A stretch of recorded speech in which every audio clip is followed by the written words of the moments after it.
pétrole, du gaz naturel et au niveau aussi de l'extraction et de l'exploitation minière.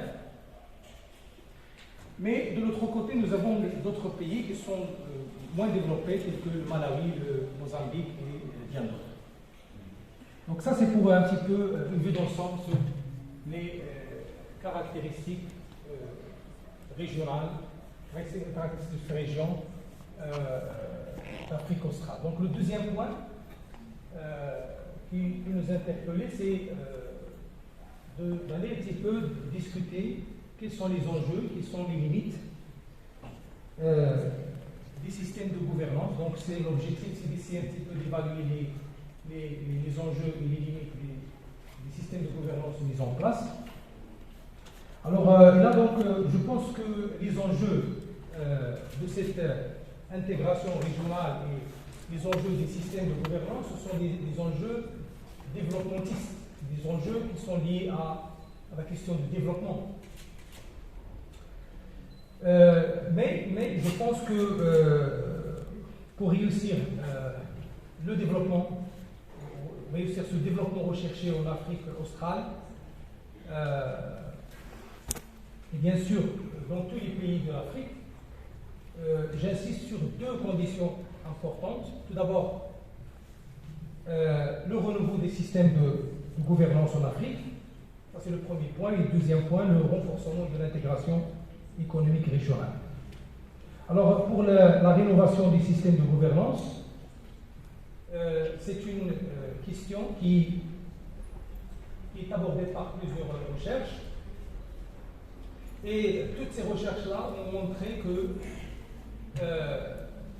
la gouvernance, la rénovation des systèmes de gouvernance permettent d'améliorer la croissance économique. Donc je cite un travail rapidement de Ghani en 2011. Ce célèbre chercheur a testé l'effet de plusieurs dimensions de la gouvernance, telles que, par exemple, la stabilité politique, l'efficacité du gouvernement et la lutte contre la corruption.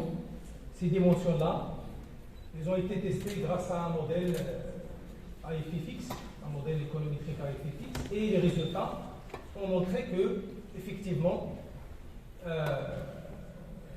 ces aspects, ces variables ont une influence, un impact positif sur la croissance économique. Autre élément, la bonne gouvernance est une clé de voûte pour le développement du leadership transformateur. Aujourd'hui, on a besoin de pays qui jouent ce rôle de leadership transformateur. Alors pour l'Afrique australe, nous avons l'Afrique du Sud, et pour d'autres régions, nous avons aussi le Maroc. On va parler du cas du Maroc et ses points forts dans le troisième point.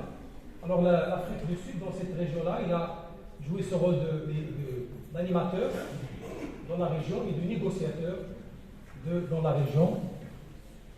Et en dernier lieu, la gouvernance, comme vous le savez, produit aussi des effets en termes d'amélioration de la confiance des citoyens et aussi des entreprises vis-à-vis des institutions. Alors pour conclure ce deuxième point, il faut affirmer que c'est vrai, il y a des pays qui ont accusé un retard en matière de développement. Je pense que la cause, ou bien une partie des causes, une partie des raisons, c'est la nature des systèmes de gouvernance mis en place par ces pays. Et donc, mes chers collègues nous parlaient tout à l'heure de plusieurs dimensions.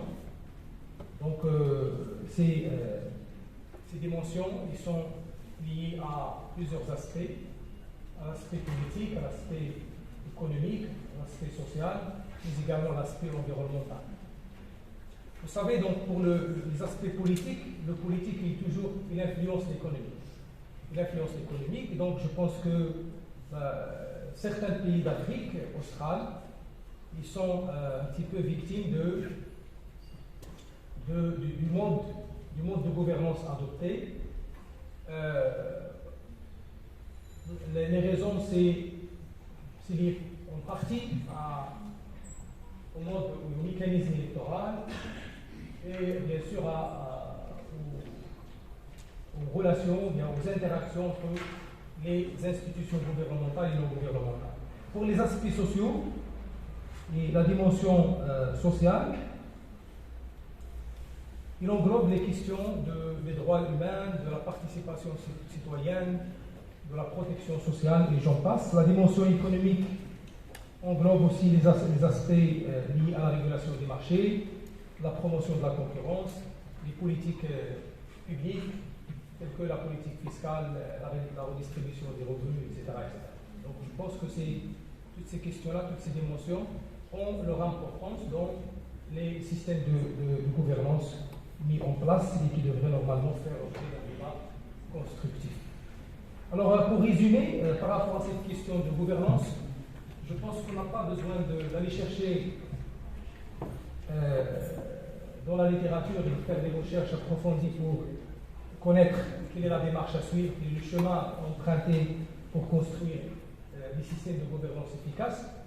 Nous avons un guide qui s'appelle les objectifs de développement durable, les ODD, les 15 objectifs de développement durable. Ils sont concentrés, tous les 15 objectifs sont concentrés sur l'aspect de gouvernance, sur la gouvernance. Et donc je pense que, à titre de rappel, il y a, parmi les objectifs, il y a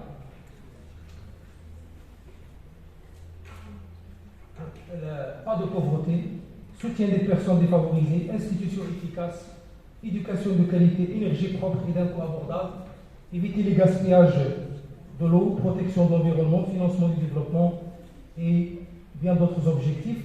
Je pense que c'est une voie qui est tracée par les Nations Unies depuis 2015, donc pour nous permettre un petit peu, si on veut donc se sauver, d'accord, sauver l'Afrique. C'est universel, c'est valable pour tout le monde, et notamment y compris l'Afrique. Un autre constat, quand on parle de l'intégration régionale, on a tendance aujourd'hui à privilégier, c'est vrai qu'il y a des efforts en termes d'intégration régionale, mais on a tendance aujourd'hui on l'a constaté, à privilégier des relations bilatérales à l'intérieur de la région plutôt que de travailler dans une logique beaucoup plus large, beaucoup plus élargie, qui comporte et qui permettent d'arriver à une convergence des politiques publiques de tous les pays de la région. Alors si j'ai encore 2-3 minutes, je termine le deuxième point par rapport au cas du Maroc. Hein? Brièvement, bien sûr. Alors brièvement, donc, le dernier point couvre les perspectives pour le Maroc. Donc nous avons cité les efforts et l'état des lieux au niveau de l'Afrique australe. Maintenant, qu'en est-il du Maroc? Donc, quand on parle de l'intégration régionale, c'est vrai qu'il y a une dynamique, et donc le Maroc il devrait normalement se rapprocher de cette Afrique australe. Donc il y a des enjeux, il y a des opportunités, et donc le Maroc il a des atouts très forts pour se rapprocher, pour faire mieux, pour s'insérer et essayer de créer ces relations de coopération avec la SADC. Évidemment, nous avons un tout petit obstacle, c'est au niveau de l'Afrique du Sud. Donc, c'est un pays provocateur de l'unité territoriale, et donc je pense que ce pays-là va finir par la suite de comprendre que le sort des Africains est commun. D'accord ? Donc, il est certain qu'on arrivera à s'entendre, d'accord, dans les prochaines années, et il y a plusieurs signes positifs pour arriver à cet objectif. En plus, je voudrais souligner un fait récent qui est lié à la dynamique économique du Maroc et à sa diplomatie royale en Afrique, qui est une diplomatie très efficace et qui a poussé un certain nombre de pays frères et amis à reconnaître notre intégrité territoriale et à ouvrir des représentations au sud du royaume. Le Maroc, donc, il est, je pense, en train de s'ouvrir, il est en train de bâtir des relations fortes, et c'est par conviction, parce que aujourd'hui, tout le monde est convaincu qu'on n'a pas le choix, que d'aller vers la voie de la coopération, de la solidarité. Et je n'ai pas besoin de vous citer les quelques considérations avant de terminer. Il y a la première considération, il y a l'histoire, ça a été déjà rappelé. Il y a aussi le rôle efficace de la diplomatie religieuse, qui est considérée comme un instrument de soft power en Afrique. Vous le savez, à titre indicatif, le Maroc, Rabat, il abrite le centre, ça s'appelle l'Institut Mohamed VI de formation des imams. Et donc, avec cette stratégie, avec cette diplomatie religieuse, le Maroc, il a permis aux pays africains d'éviter un fléau qui est très très grave pour le continent, pour tout le monde, c'est le terrorisme et le djihadisme. Donc c'est efficace et ça permet d'avancer dans le domaine de l'encadrement des imams africains. Alors aussi, avant de terminer, si vous me permettez, pardon? Je demande votre générosité pour une minute de plus. Alors parce que j'ai une conclusion, et il faut que je la partage, si vous permettez. Je vais passer sur certains points qui me paraissent essentiels, tels que le rôle de la diplomatie économique. Donc, je ne vais pas citer les aides, l'importance des investissements marocains en Afrique, des grands groupes privés et publics. Donc, je vais passer sur ces chiffres.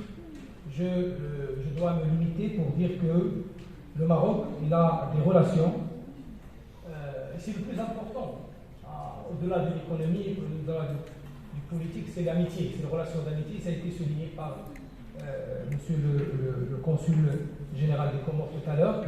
C'est ces relations solides d'amitié entre les dirigeants qui jouent en faveur de l'intégration africaine, en faveur des intérêts du peuple.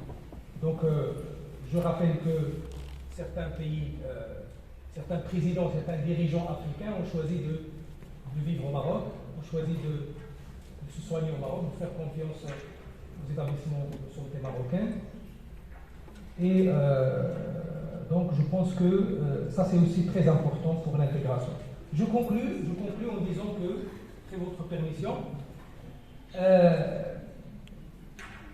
le Maroc, malgré les contraintes, nous avons des compétences. Grâce à nos compétences, nous avons fait des efforts dans plusieurs domaines. Ces efforts-là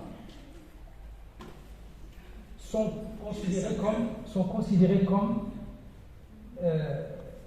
nous avons des projets qui doivent être suivis par nos pays africains. Alors je sais que je serai un domaine et je termine.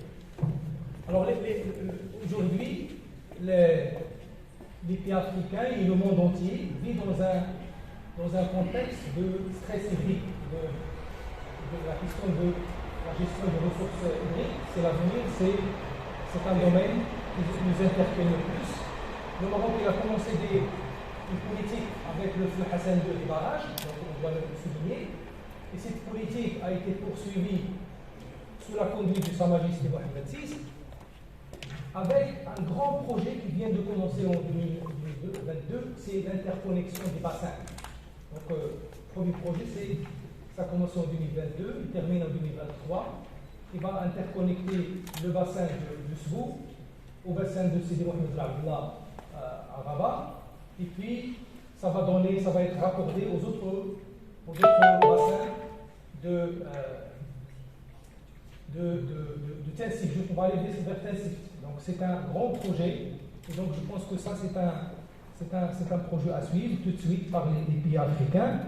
Et je termine en disant que par rapport à la question de la gouvernance, les systèmes qui marchent aujourd'hui, en termes de gestion publique, c'est des systèmes qui se basent sur deux éléments fondamentaux à retenir. Un, le premier élément, c'est l'introduction des pratiques de redevabilité managériale. Je pense que c'est très important. On va donc peut-être s'intéresser aux aspects non seulement financiers de la gestion financière, mais aussi aux autres aspects de l'évaluation des politiques publiques, aux autres aspects liés au système à la rénovation des systèmes de contrôle, à la rénovation des systèmes d'audit, mais également l'orientation de la gestion des services publics vers la réalisation de résultats, d'objectifs mesurables et de résultats concrets. Donc je termine en vous remerciant beaucoup pour le temps que vous avez.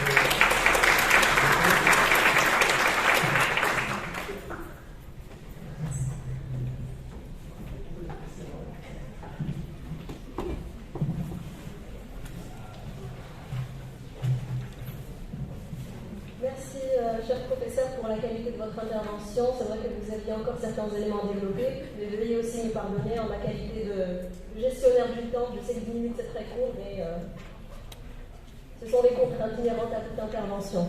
Donc, merci d'avoir insisté sur cette région qui est peu étudiée a priori par les chercheurs, d'après vos dires.